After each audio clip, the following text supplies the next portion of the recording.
Okey, baik. Malam ni cukup istimewa. Kita nak bincang, kita nak analisis. Kita ingin mencari titik pertemuan antara pasukan Kedah dan juga pasukan JDT. Jadi kami bawakan khas di Nadi Arena dua bekas pemain bola sepak untuk kedua pasukan. Mereka ni memang legend, living legend. Masih lagi mengikuti rapat persembahan kedua pasukan. Baju hitam, Eddie Helmi Abdul Manan, bekas pemain Johor FC. Assalamualaikum Eddie, apa khabar? Lambai sikit. Waalaikumsalam. Ya. Sihat. Khabar. Di sebelahnya ialah Amirul Nizam Mahazir, bekas pemain Kedah era tahun awal 2000 dan kini merupakan penolong jurulatih bagi skuad Piala Presiden Kedah. Assalamualaikum juga, apa khabar orang Kedah? Waalaikumsalam. Alhamdulillah sihat. Hampa-hampa anda semua dah ready ke nak sembang ni pasal game ni? Dah standby ya? InsyaAllah. Okey, InsyaAllah. kita start dengan Dah. Eddie lah. Eddie. Of course lah kan zaman Eddie main lain, sekarang memanglah jauh sangat berbeza. Jadi macam mana Eddie menilai prestasi JDT pada ketika ini? Kalau kita nak tengok di manakah sebenarnya kekuatan yang ada pada pasukan Johor Darul Takzim? Pada saya JDT sekarang ni dalam Malaysia the best club sebab yalah dia himpunkan kalau boleh saya katakan kesemuanya boleh dijadikan first 11. Akbar. Termasuk Dan- pemain. Okey, dan Pemain-pemain simpanan JDT kalau di replace pun tetap akan sama. Dunia gaya permainan pun akan sama sebab kualiti yang ada pada setiap pemain tu. okey, baik. Ini bukan calang-calang lawan ni, Kedah nak jumpa ni. Okey, Amirul lah. Kita nak recap semula aksi Sukakhir yang pertama di Darul Aman tempoh hari. Kalau kita tengok tak ada gol ya. Jadi apakah kejayaan menghalang JDT daripada menjaringkan gol itu dianggap sebagai satu pencapaian yang baik? Dan bagaimana pula kita tengok Kedah juga tidak mampu untuk menjaringkan gol dalam perlawanan itu. So macam mana Amirul Okey, melihat aksi di Darul Aman tempoh hari? Bagi saya harus memberi pujianlah kepada Coach Aidil dan barisan pemain yang pemain Kedah yang dapat melakukan tugas yang amat baiklah pada malam itu. Okey. Juga advantage ada kepada kedua-dua di mana Kedah kita dapat away goal, maksud dia mengekalkan daripada JDT menjadi lah. Walaupun kita tidak dapat menjadikan gol di halaman sendiri, namun saya percaya orang kita defisit gol yang kita kekalkan dapat memberi sedikit kelebihan kita apabila tandang ke JDT pada malam esok.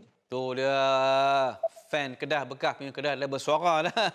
Baik, Eddie. Dengar tu orang Kedah dah cakap dah. Baik, Eddie. Tadi Eddie cakap kan pasukan JDT ni sama ada first 11, pemain simpanan, level sama. Semua boleh main. Tapi of course, sure mesti ada kelemahan. Tak tahulah apa pandangan Eddie. Kalau ada kelemahan tu bagaimana? Saya rasa kelemahan tu mana-mana pemain pun mesti ada sebab yalah kita manusia, footballer. Mungkin 10 15 minit pertama kalau macam saya dulu sebagai seorang pemain just kena fokus Okey. Tapi bila kita hilang fokus di situlah kelemahan. So advantage kat situ bila player Kedah dapat curi kelemahan yang ada tu mungkin boleh mendatangkan gol. Ya, Tapi okey. fokus pemain-pemain JDT apa yang saya lihat sebelum-sebelum ni game-game dia orang memang nak katakan 100% tu tak, tapi ada lah masa-masanya. Okey, baik. Dengar tu Amirul macam mana antara rahsia-rahsia yang telah pun dibuka oleh Eddie untuk pasukan JDT. Baik. Saya pasti Amirul tugas lebih berat untuk Adil Shahrin Sahad di Stadium Sultan Ibrahim nanti. Daripada pengamatan Amirul sendiri, perlukah ada orang kata rombakan yang menyeluruh besar-besaran yang perlu dilakukan oleh pasukan Kedah demi untuk mencipta kejutan di sana?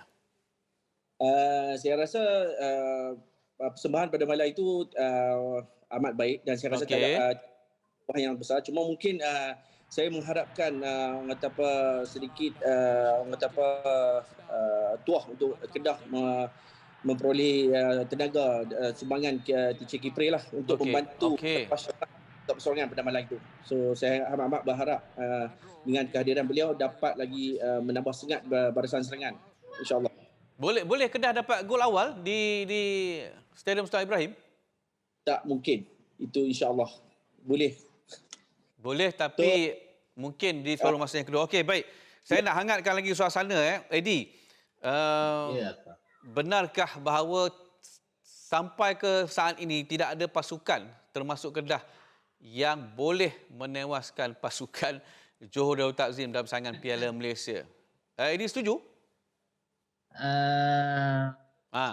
Mungkin ya, tapi tak mustahil bagi mana-mana pasukan kalau bertandang ke Stadium Sultan Ibrahim. Kan, mestinya diorang akan pergi 200% untuk menghadapi JDT.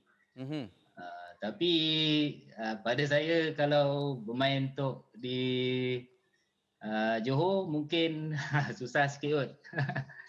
Sebab JDT sekarang ni kedudukan dia ampuh di laman sendiri Ya, di laman sendiri. Okey. Jadi Amirul dengar apa yang Eddie katakan tu? Setuju? Allah, kita tunggu malam esok insya-Allah. Okey. Jadi apa sebenarnya elemen kejutan yang perlu ditampilkan oleh pasukan Kedah? Okey, Eddie Amirul ni ada pengalaman kan. Kita ini do or die sebenarnya untuk pasukan Kedah. Ada tak elemen penting yang lain yang perlu diterapkan oleh pemain-pemain Kedah itu sendiri? Selain daripada memberikan komitmen 200% di atas padang dalam tempoh 90 minit. Kalau kita nak tak main lebih daripada 190 minit lah. Ya.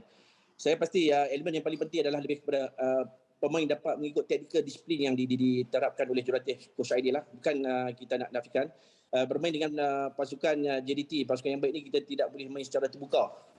Terus jeratkan diri kita balik. So saya percaya kita akan mengikut taktikal yang telah diberikan oleh Coach Aidil dan menunggu apabila masa yang sesuai untuk melakukan serangan balas dan saya pun berharaplah pasukan serangan dapat menterjemahkan gol pada malam esok.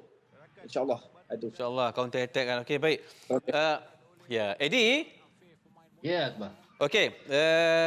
Eddie yakin JDT ini bukan saja mampu mara ke separuh akhir tapi all the way sampai ke final dan menjulang Piala Malaysia. Macam mana, Eddie? Kalau daripada pendapat saya, memang agak yakin JDT mungkin boleh ke separuh akhir dan seterusnya merangkul piala. Oh, betul yakin. Yakin betul tapi dengan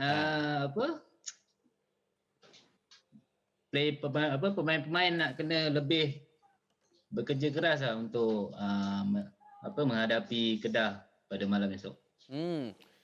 Amirul, nak tanyalah final 2019. Sekalah dengan JDT 2-0. Pedih ke tak pedih masa tu? Jadi ini is about time ni, nak balas dendam ni, Amirul. Ya, betul. So, saya masih ingat lagi kekalahan pada hari tersebut. So, semestinya saya tidak rela lah. Saya tidak rela pisang berbuah 2 kali dan saya rela pada malam esok memang misi do or die ni Kedah dapat memperoleh kemenangan untuk melayakkan diri ke peringkat seterusnya. InsyaAllah. InsyaAllah. Ya, okey. Saya pasti Eddie dan juga Amirul dua memang nak tim sendiri menang lah. Jadi Eddie, saya nak tanya Eddie, berapa skor esok ni? Siapa yang skor untuk JDT? Khamis nanti. Esok rasa game 2-0 lah JDT menang. 90 minit? 90 minit. Siapa skor? Boleh? Agak? Skor mungkin Leandro ataupun Sumare. Ya, Sumare nak Sumare main. Okey. Sekat sini ada ramai penyokong-penyokong JDT semua tengah bersorak gembira dengan ramalan daripada Eddie. Amirul, macam mana Amirul? At least kita nak turunkan ego pasukan JDT ni. Berapa ramalan Amirul untuk kemenangan Kedah di Stadium Sultan Ibrahim? InsyaAllah saya percaya besok pasukan Kedah dapat melakar kemenangan 2-1 di Stadium Sultan Ibrahim. InsyaAllah. Okey, 2-1 tu siapa skor dulu? 2-1 maksudnya daripada kita mungkin kalau JDT skor tu Kedah akan buat comeback dengan kipas dan Badung Baktiak insya-Allah. Itu yang best. JDT skor dulu, Kedah comeback dengan 2 gol. Sebab dia dapat dia akan eager dan kita akan buat serangan balas insya-Allah. Saya percaya. Okey, all the best untuk Kedah dan juga JDT. Terima kasih sekali lagi kepada Eddie Helmi dan juga kepada Amirul. Terima kasih banyak sudi bersama dengan kami. Terima kasih. Terima kasih Nadia Rina jemput. Okey, Assalamualaikum. Akbar.